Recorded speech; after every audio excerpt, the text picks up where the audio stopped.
Welcome to this explainer. Grab your cosmic notebooks, folks, because today we're stepping into an active crime scene. We're talking about an anomaly so massive and so violent that it's literally forcing astrophysicists to throw out the standard rulebook. Thanks to the unparalleled infrared eyes of the James Webb Space Telescope, we're peering all the way back to the very dawn of time, and what we're finding out there, well, it simply shouldn't exist.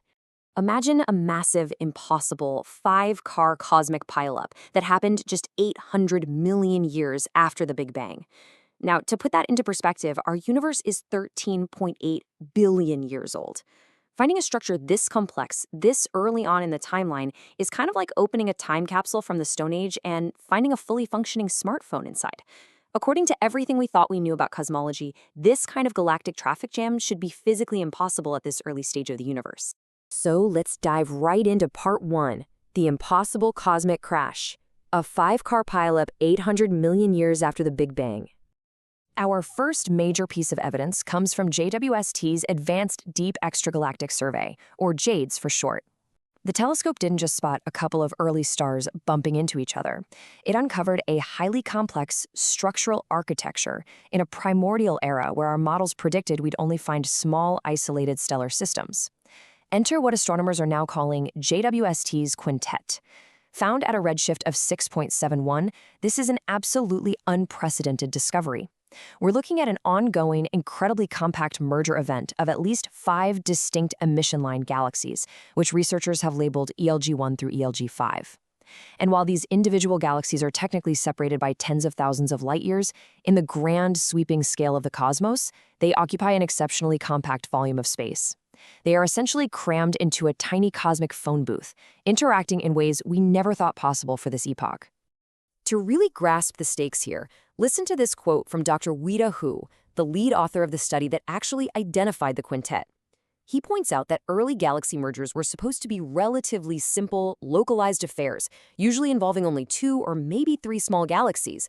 Finding 5 of them, already massive and actively colliding just 800 million years after the universe began, that tells us our entire timeline for how quickly things get chaotic in space is entirely wrong. Which brings us to part 2, breaking the standard model. How JWST shattered the old rulebook. Here's where the real conflict lies. The standard paradigm of hierarchical structure assembly has been the foundation of astrophysics for decades, right? And it's essentially a story of patience. It argues that massive galaxies formed gradually over vast stretches of cosmic time through the slow, localized accretion of minor gas clouds. Think of a stick figure very slowly stacking tiny building blocks one by one. But JWST's reality is entirely different. It reveals a chaotic, rapid, massive block smash. We aren't seeing a slow buildup. We're seeing high-speed, compact multi-galaxy mergers happening right at the starting line of the universe. Let's actually map this out on the cosmic timeline for a second. At year 0, we have the Big Bang. Then, incredibly, between just 500 and 700 million years, we see massive structures that researchers are literally calling universe breakers. And right on their heels, at 800 million years, we have the 5-galaxy pileup of JWST's Quintet. We are talking about highly mature, complex structures existing when the universe was only a tiny fraction of its current age. Let's move on to part 3, inside JWST's Quintet. Speeding tickets in the early cosmos. Okay, to find the smoking gun for this cosmic mystery, we need to look inside the quintet itself. I want you to consider this massive number, 250. This represents 250 solar masses per year. That's the collective star formation rate of JWST's quintet. To give you some everyday context, our own Milky Way produces maybe a handful of new stars a year. The quintet is churning out 250 times the mass of our sun every single year. This is a blistering, highly accelerated rate of primordial star formation that far exceeds absolutely anything we expected to see in typical galaxies at that early stage. And honestly, here's the brilliant part. This blistering pace actually illustrates a solution to another massive astronomical puzzle. Because they're forming stars at this breakneck 250 solar mass pace, they are rapidly exhausting their gaseous fuel reservoirs. This fast-tracks their evolution, meaning they burn out incredibly early.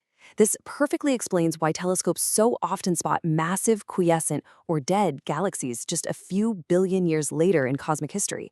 They simply used up all their fuel in these early, violent multi-galaxy crashes. Next up is Part 4, the Oxygen Halo Mystery, discovering cosmic shrapnel. So, the next major clue gives us a glimpse into the raw physical mechanics of the merger itself: cosmic shrapnel. JWST detected an extended glowing halo of ionized gas, specifically emitting light from hydrogen and oxygen, that links several of these interacting galaxies together. Now, why is this a big deal? Well, heavy elements like oxygen don't just float around naturally in the void. They are synthesized exclusively inside the cores of stars. So finding a massive cloud of oxygen out in the intergalactic medium, totally outside of the galaxies themselves, is highly suspicious. So how in space did it get out there? First, that rapid star formation we just talked about creates these heavy elements deep inside the stellar cores. Then, as these 5 galaxies smash into each other, the intense gravitational tidal interactions literally rip the metal-enriched gas right out of the galaxies and scatter it into the surrounding cosmic web. This proves that gravity from these early collisions, rather than just normal galactic winds, was acting as the primary engine distributing heavy elements into the early universe. Which brings us to Part 5, Monsters and Universe Breakers. More anomalies in the dark. To truly grasp the scale of this problem, we've got to zoom out a bit. The Quintet isn't the only suspect here. When we categorize all these new discoveries, we see a widespread breakdown of the Standard Model across the board. You've got the Quintet at 800 million years. Then you have the red monsters discovered within the first billion years, harboring stellar masses comparable to our modern Milky Way. And before all of them, the universe breakers at 500 to 700 million years, 6 candidate galaxies containing up to 100 times the expected stellar mass for that epoch, including one that's a staggering 30 times more compact than the Milky Way. You know what's really fascinating about these red monsters? It's their sheer efficiency. In standard cosmology, dark matter halos capture gas to convert into stars with a typical efficiency of 20% or less. But JWST data reveals these red monsters were highly accelerated star builders, converting their gas reservoirs into stars with nearly twice the efficiency of standard galaxies. They are completely shattering our current feedback models. Let's look at Part 6, Rewriting Cosmic History, Updating the Laws of Physics. So, where does this actually leave us? We have impossibly large galaxies smashing together at impossible speeds, generating impossible amounts of stars and cosmic shrapnel. We can't just tweak the existing models anymore. As Dr. Casey Popovich clearly puts it, our theories of how galaxies assemble and how quickly they do so need to be updated to match reality. The mismatch between what our theoretical models predict and what JWST is actively photographing is just too vast to ignore. The Astrophysics textbook is officially getting thrown out and rewritten. And this rewriting process introduces one final, absolutely mind-bending twist connected to these early cosmic pileups. The discovery of these massive early universe structures has highlighted the ultimate cosmic chicken and egg paradox. Did galaxies form first, or did their central supermassive black holes form first? The sheer scale of this paradox really hits home when you compare the mass ratios. In our local universe today, the ratio of a central supermassive black hole's mass to its host galaxy's stellar mass is about 1 to 1,000. The galaxy totally dwarfs the black hole. But when JWST spectroscopically analyzed highly redshifted objects in the early universe, known as little red dots, it found something staggering. The black hole to stellar mass ratio was 1 to 1. Let's look at a prime example of this, a system called Abell 2744 QS01. Sitting just 700 million years after the Big Bang, JWST's near-infrared spectrograph revealed it hosts a central black hole of 40 to 50 million solar masses. But here is the kicker. There are no detectable stellar populations or dark matter in its immediate vicinity.